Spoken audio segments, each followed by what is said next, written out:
ইছলাম প্ৰধান দেশৰ নোটত গণেশ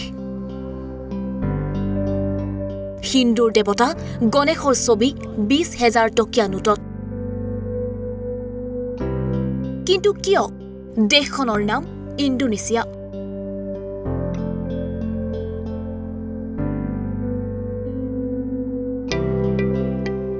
দেশখনৰ 89% লোকেই মুছলমান আৰু হিন্দু লোকৰ সংখ্যা হৈছে মাত্ৰ 3%।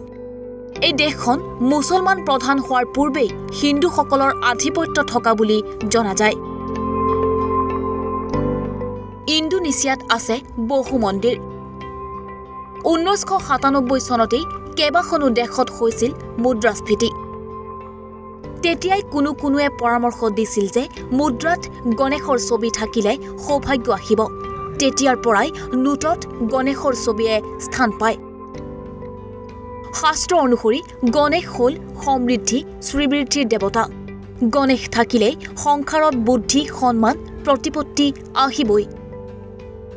ইণ্ডোনেছিয়াত গণেশ দেৱতাক শিক্ষা কলা আৰু বিজ্ঞানৰ দেৱতা হিচাপে ধৰা হয়।